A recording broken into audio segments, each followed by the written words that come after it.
Welcome back to Fossil Ridge Games. Today we are doing an Anvil playthrough on easy mode. This is going to be 5 planets total. The first thing that you're going to see when you zone into the game, and this is going to be a 2-player multi-game, is that you are going to be immediately attacked. So as you look, the enemies are all over you and the game starts action-packed. Those barrels that I'm shooting, you can get basically the currency in the game. And then next up, we are going to the suit upgrade station. Once per mission, once per map, you have access to 1 free upgrade, and that's going to upgrade one of your 4 skills. Next up, we're going into the next area on the map, and you're going to have to fight off the other enemies. Now, the point of this is that you're going to be collecting coins from killing the beasts and collecting coins from the barrels that you're shooting and destroying. So as you're playing the game, your credits and your money is going to be going up significantly. And then after you clear the area, I suggest going to the Relic upgrade station. So at this point, we're just kind of looking around, making sure there's no monsters left in the area. Now you can go to the Relic upgrade station. You can buy as many of these upgrades as you want, depending on how much money you have. And sometimes if you don't like the Relic upgrades, you don't have to buy anything. Next up, we're going to go to a teleporter that will take us to the next area.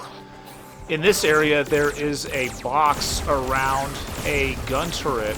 If you stand in the box long enough, it'll activate the gun turret, and the gun turret will help you fight off enemies. It's kind of a cool bonus. Sometimes you can get NPCs and sort of helpers to follow you around. Other times, it activates gun turrets, so it's kind of a cool mechanic, and each map is slightly different. So as you can see on the screen, the gun turret is helping us fight off the monsters in this area. And once again, since we have defeated the enemies, we're going to go ahead and get a Relic upgrade. Please note that once you're in these Relic upgrade stations, the enemies will still keep attacking you. So that can be quite a problem, that can be quite an issue. And always keep your eyes open for that.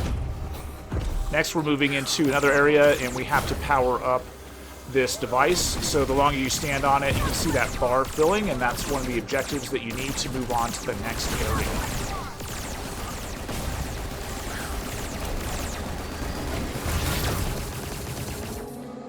Reloading.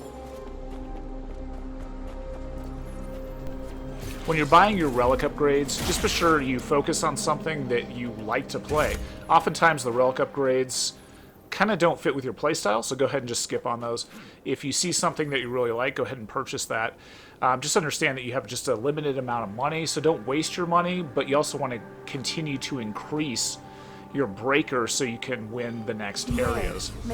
What just happened on the screen is that if you exceed a timer, sort of like a debuff occurs to you and the other characters, and this is just meant to be sort of a challenge that you have to survive. So as the timer counts down, this debuff will essentially sort of disappear. And this one's buffing your enemies and making them attack a little bit faster. So once this timer runs out, the debuff sort of disappears and the timer will restart. Eventually, it will spawn robotic sort of hunter mech robots to track you down and kill you. Alright, we're headed into the next area, and we have to defeat a group of monsters. Typically there's going to be a big one when you hit these sort of endgame rooms and areas. So as you can see, we already mowed down the major boss, so now we just simply have to survive this area, and then it will cycle us on to the next planet. Usually these end fights are fairly challenging. Now, when you're on the easy mode, only playing 5 planets, they're typically not too bad, especially if you're playing with a friend or a buddy.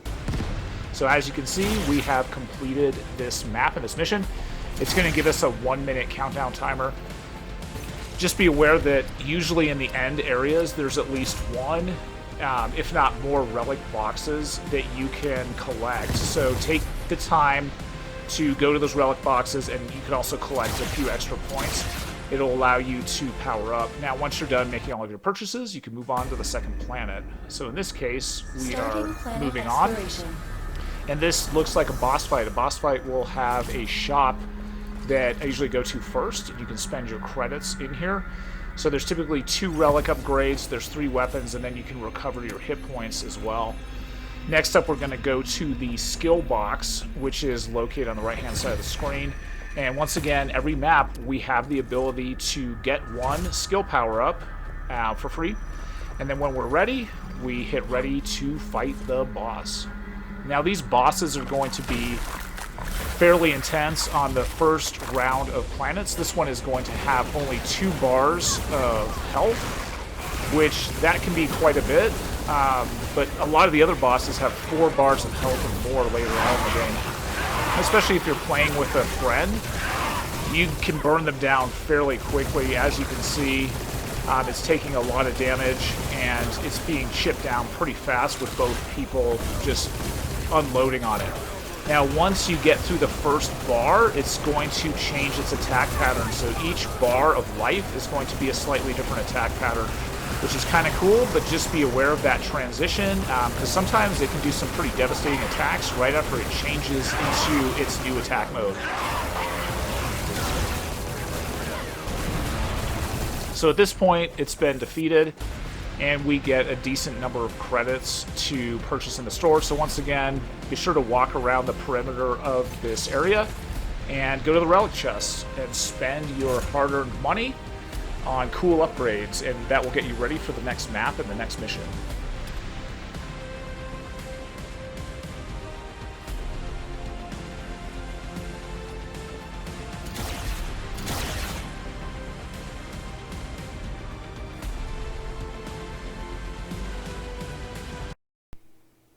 Alright, we're on to the 3rd planet at this point. It's going to drop us in.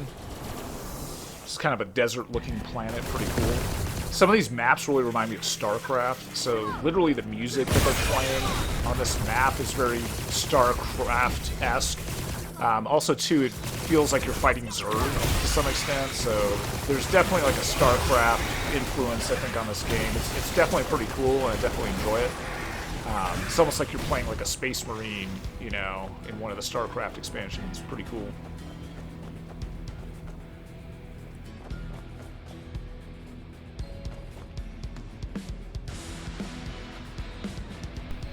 At this point, the game appears to be freezing just a little bit. This is one of the only times I've seen the game do this. It's still in development a little bit, so hopefully this gets cleaned up before the launch of the game.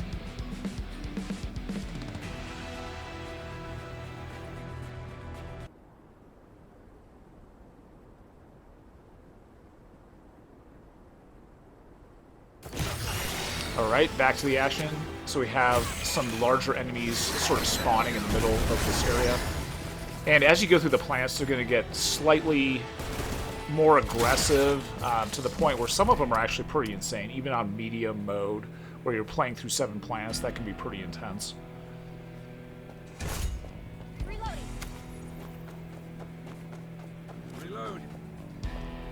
I like these ramps. These are pretty neat. It kind of drops you into a new area.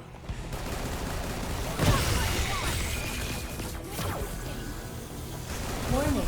Danger level will rise as time passes. Here's an example of when the hunter robots are dispatched to kill you. If you take too much time, they're going to spawn, and you have to fight them off. It's kind of a cool mechanic. It can make some of the boss fights really intense if the hunters pop in the middle of a battle. That can be kind of intense. The other thing cool about the mechs, they often drop weapons and health upgrades. So as you can see, I just picked up a health upgrade. I was running low on hit points. More fun with relics. Just keep powering them up.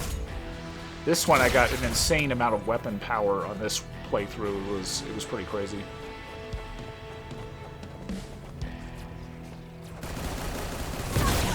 So in this map, we need to destroy the alien nest. So there are going to be 3 of these larger worm-looking creatures, and every once in a while they're going to spit enemies out if you don't kill them fast enough. And once you kill the 3 sort of larger worm-looking creatures, it'll let you move on to the next area.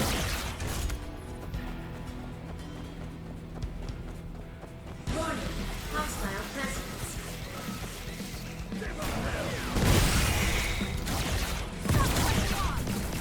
This is one of those ending areas where you have to fight off wave after wave of enemies. These can be pretty intense, and oftentimes larger enemies will spawn while you're in the middle of the fight, and they can be pretty difficult to defeat. So there's one on the screen that the other player's kind of burning down. So we both went ahead and killed that, and there's another one at the top of the screen. And you just kind of have to survive these multiple waves and these multiple creatures to kind of move on to the next planet.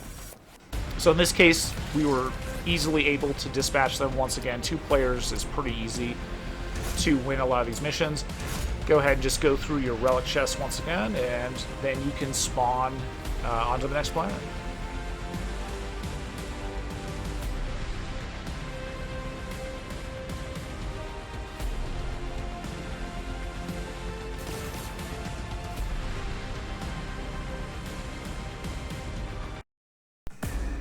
And here we go, on to planet number 4. Starting planet exploration.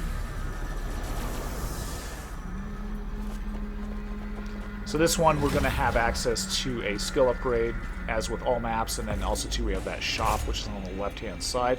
In this case, I don't really have any credits to spend, so I'm just going to go ahead and bypass it. This is kind of a weird map. It's an alien nest. You have to defeat all of these like eggs that are laying all over the place, and you want to defeat them in a timely manner, because otherwise it's going to spawn those robots. Those hunter-killers can spawn while you're doing this. So go ahead and just burn through this nest very quickly. It's pretty easy. Usually you don't have any trouble doing this. It's kind of a good way to get a bunch of credits that you can use for upgrades. So it's kind of a quick and easy way to do it. Obviously it's not very difficult. Nothing's actually fighting you at this point. You just have to burn through 70 of these nest structures and go ahead and kill them off. Also on these maps, there's several of the relic boxes as well. So these are kind of cool. You get a lot of money. And then in conjunction with that, there's numerous relic boxes. On the screen, you can see that a weapon has dropped. Now, you won't be able to loot all of the weapons. Sometimes those are for your companion that you're playing with. And if you're just playing solo, you can loot all of the weapons. But in this case, it looks like the person I'm playing with is checking out that weapon. Then we kind of hit the end of this map. It's really easy. It's a great way to power up your character before the 5th planet. The 5th planet is going to contain a boss. It is going to have 4 bars of life, and typically they're pretty difficult to take down, and they can often insta-kill you in one attack. So that's something that you're going to have to be careful and watch out for. So definitely make sure you're powered up before you move on to the next map, because you won't really have an opportunity to spend many of your points. So make sure you are ready to go for the next area.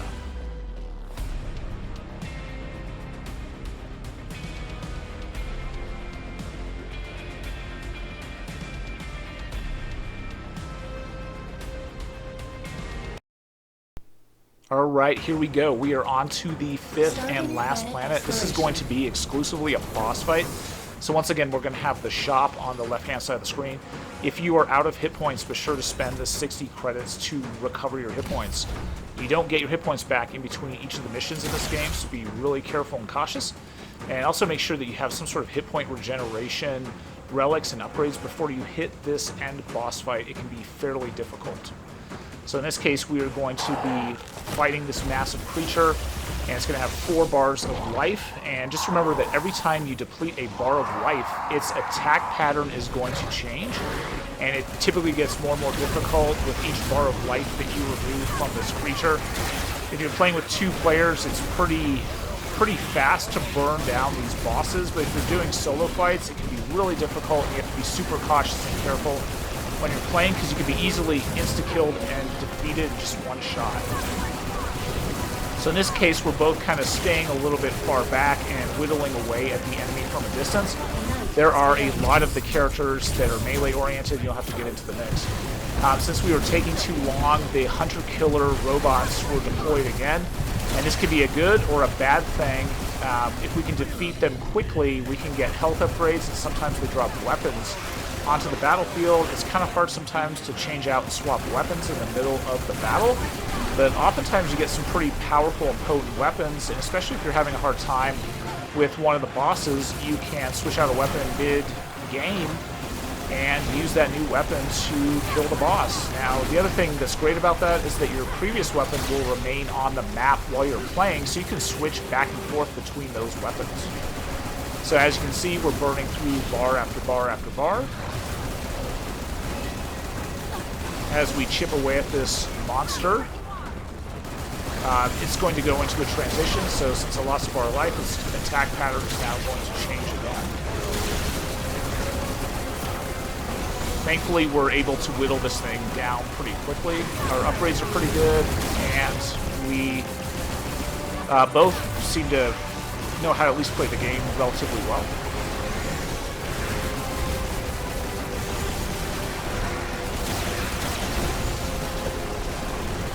Now, when I'm fighting the bosses, I try to keep, especially if I'm playing a ranged character, keep pretty far back just to make sure that I'm not getting hurt and destroyed. Playing melee characters in this game is fairly challenging, and it can be difficult to stay out of the danger zone. So if you are somebody that likes shooting characters, definitely try to get a longer range weapon for the big boss fights.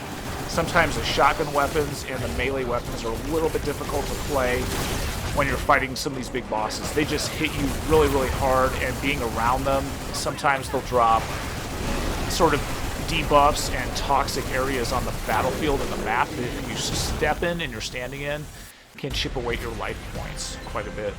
So at this point, we have won the entire exploration, and our character's done. So we can proceed on to a next game, but the character's done. We can't play this character again, and next time we play, we're going to have to start over. And if you win a map, you get a lot of the vault points, so you get about 1,000 when you win. Since I was playing the bonus character, I got an extra 10%. In this case, I got a new relic that I can equip to my breaker. Hopefully you learned the basics of Anvil. This is a pretty fast-paced, exciting game. What's nice about it, you can play a game in about 30 to 45 minutes, and then you're just done with it, and you can start over and play another one later. Thanks again for your time, and as always, have fun gaming.